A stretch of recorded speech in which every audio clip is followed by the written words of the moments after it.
morning. It was a crystal clear blue Saturday morning in New York City. One of those days in June that you just look like it's the 10 best days of the year. And Juan, our bellman, was standing out in front of the hotel. Up walks a guest, and the guest is carrying a cake box and a balloon. Juan engages the guest and says, "Hello, sir. May I ask you what you're celebrating?" The guest goes on to tell him that it's their daughter's 7th birthday, and they're going to spend the entire day in New York City. And they wanted to make sure that they celebrated her birthday first thing in the morning before it got out of hand, because they knew when they got back late that evening, they were going to be exhausted. Juan goes, "Oh my goodness, that's so exciting. Is there anything I can do to make your day better? Please don't hesitate to call me. I will take care of whatever you need." The guest goes, "Thank you very much. By the way, Mr. Guest, may I have your daughter's last name? May I have your daughter's name? Her name is Madison. And may I ask what room you're staying in?" "We're staying in room 207. The guest goes upstairs, up in the elevators, and Juan runs over to the front desk and says to the front desk, "Hey, the guest in room 207, she's celebrating her 7th birthday. Her name is Madison." Goes over to the concierge desk and says the same exact thing. Runs back to the chef, makes sure the chef knows that the guest in room 207, her name is Madison. She's celebrating her 7th birthday. Goes down to housekeeping, tells them the story, and then makes a final pass through the restaurant and tells every server in the restaurant that the guest in room 207, the daughter's name is Madison, she's celebrating her 7th birthday. About 45 minutes later, the elevator door is open, out pops this balloon, the front desk noticed right away, and as soon as that young lady walks off the door, they say, "Happy birthday, Madison." How do you think Madison felt at that moment? Pretty great. She had a smile on from ear to ear. The whole family walks into the restaurant. They go over and they sit at a corner table. And Gabby, one of the servers, walks over, looks Madison straight in the eye and says, "Is your name Madison? Are you celebrating your 7th birthday? Our chef has created something very special for you. And out come Mickey Mouse pancakes." For those of us who have children, we all know that Mickey Mouse pancakes is nothing but 3 circles on a plate. But to Madison, this was a remarkable experience. They go out, they spend the entire day on the city. They get back very late, and just as they expected, they were exhausted. They get up to the guest room, and on the bed is one of those swans made out of towels, and a card signed by every single person in the housekeeping department wishing Madison a happy birthday. I tell that story for a number of different reasons, but I like to start with the idea of when that guest or that family comes back to New York City, do you think they're going to stay anywhere else? They stayed in our hotel 12 times over the next 2 years while I was working there. I also like to highlight, how much do you think that entire experience cost? Maybe a couple dollars for the card, maybe a couple dollars for the pancakes. Do you think that guest told anybody about that experience? They went home and they told all of their friends. And nowadays, it probably would have been posted on Facebook, posted on Instagram, maybe a snap about the entire experience. They would talk about their experience. What would happen to that family if they came back to our hotel and it wasn't a perfect experience? Would they be forgiving? Would they return again? Absolutely. And that actually happened to that family. We had a not so good experience with them later on in their subsequent stays. But guess what? They came back time and time again. Could you call that guest a fan of the hotel? They absolutely were. They were a fan of the hotel. The title of this talk is Creating Fans Through Culture, Commitment, and Consistency. And I want to tell you, we're not creating better customer service through culture, commitment, and consistency. It's about creating fans. Because when you think about customer service nowadays, customer service is ordinary. Customer service is it's transactional. We think about customer service when we think about the deli counter. Now serving number 42, and you're lucky if you get a smile out of the team member. That's customer service. We're trying to create a fan culture. That's where we're at. How do we create a fan culture? Because at the end of the day, when we create these fans, when we create these experiences, we're going to have them come back. And when you think about the story that I just shared with you, who created those experiences? Excuse me, our people. Everybody was bought in. So your people are your fan creators, and we want to make sure that we're focusing on how we get them to create fan experiences.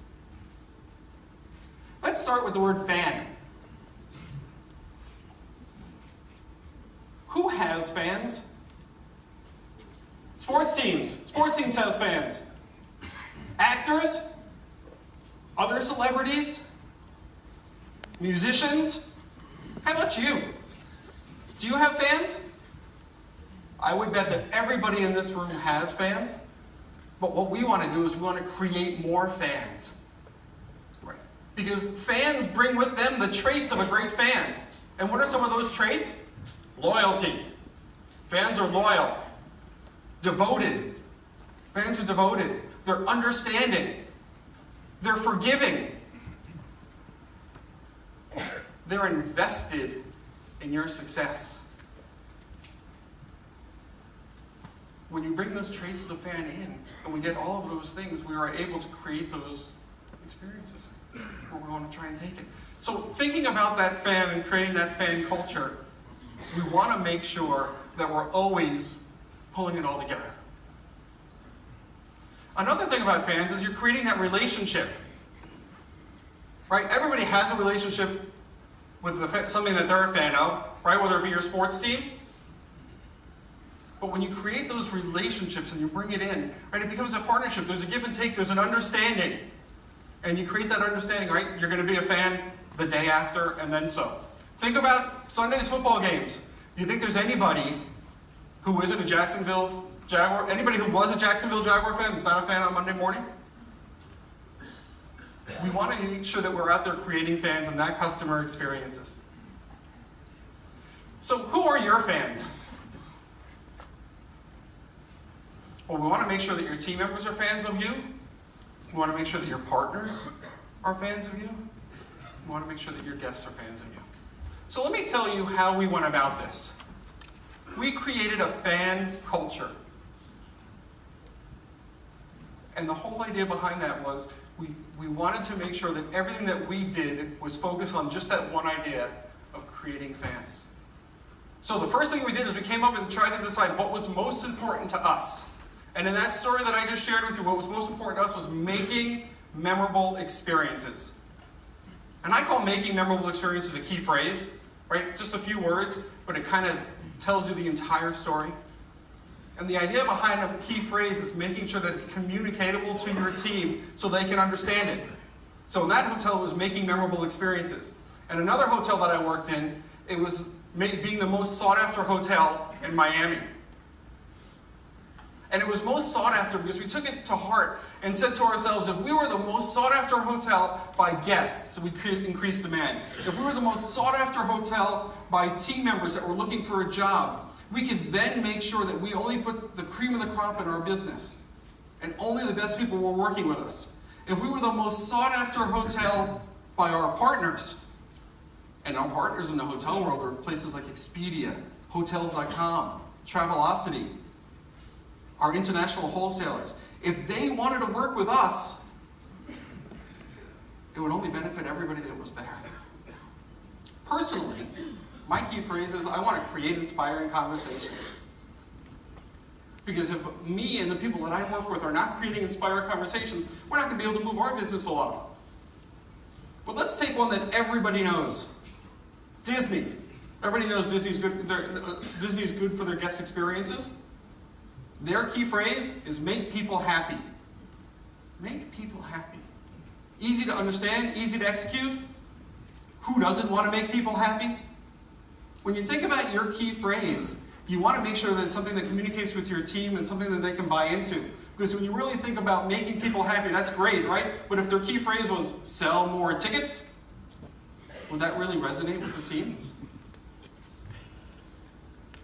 The next thing that we did to try and instill this culture is we had a giant party.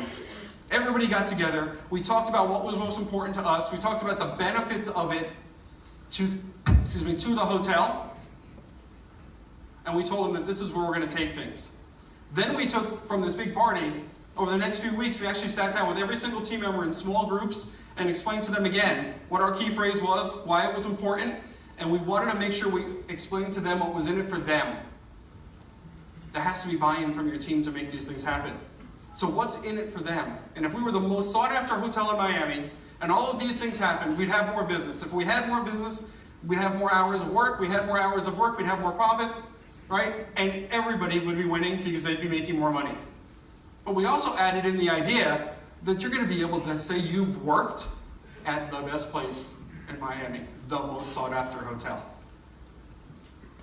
So you have to make sure that when you have this culture, you create your key phrase, you have to make sure that you bring it home and make it matter to your team members so that it's something that's tangible for them, and make sure that the key phrase is understandable.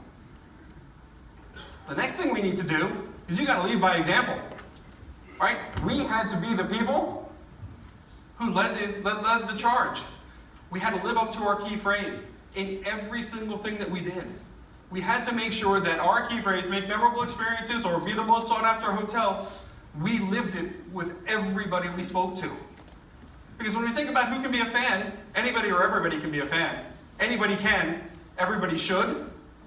So anybody we came in contact with, we tried to make them a fan. We think about the postman, we think about our partners, we think about the FedEx driver, the garbage man, or our guest. So as leaders, we all got on board and said, this is what we need to do, and we made sure it affected everything that we did. And take it one step further, right? It's all about lead by example, but it's all about walking the talk. If you're going to say it, you got to do it. Because I can promise you, you can't create fan experiences for your guests, or your people won't create fan experiences for your guests, if you don't create them for them. The last step was the consistency. We empowered our team to do whatever they needed to do to make memorable experiences. We empowered our team to do whatever they needed to do to become the most sought-after hotel in Miami. That means we trusted them. We trusted them to make good decisions. And guess what? It did not always go as planned. We had mistakes along the way, and we needed to make sure that we coached our team to success. So when I think about coaching, I want to just leave you with a phrase about coaching, right? You have to kind of think it through in terms of how do I coach somebody to be more successful? And I look at it as a positive way. Hey, Stephen, I thought it was really great the way that you took care of this guest. In the future, here are a couple ways that I think it can be even better. But thank you so much for the time that you put into this. Hey, Stephen, that's really great how you did that. Here are a few ways that you can make it better. And it doesn't have to just be better for the guests, right? It may need to be a better experience for us as a business. Here, make it a win-win. But here's a few ways we can make it better, and I really appreciate the job that you did. You got to coach for success. Because if you're going to create fan experiences, and you're truly going to go out there and you're going to make people want to be fans of you, you cannot yell at them. Would you ever yell at a guest? Would you ever yell at a customer? You got to make sure that you're creating the same experience for them and you coach them to be successful. That's kind of how we did it in a nutshell. How should you do it? I believe wholeheartedly that you should start with your team. Determine what that key phrase is amongst your leadership and roll it out so that every team member feels it. Every team member understands it. Every team member knows that you guys are bought in and you're committed to making this happen and you're going to practice it consistently and make every single team member in your organization a fan of you. Because you can't create fan experiences unless you're already having that experience yourself. Start with your team. Then move to your partners. Think about the people that you work with, whether you're a supplier or a distributor, a supplier to a distributor to a supplier. Create fan experiences for each other. Live up to your key phrase. Make sure that everybody's on board. Make sure that that relationship is grown, that give and take is grown, that there's a total understanding you're both fans of each other. And I'm confident if you're able to create fan experiences for your team, and you're able to create fan experiences for your partners, you'll be able to create them for your customers. And your customers are going to drive the revenue. I want to pause here for just a moment, and I'm going to see what kind of questions that we might have from the audience. Thank you very much.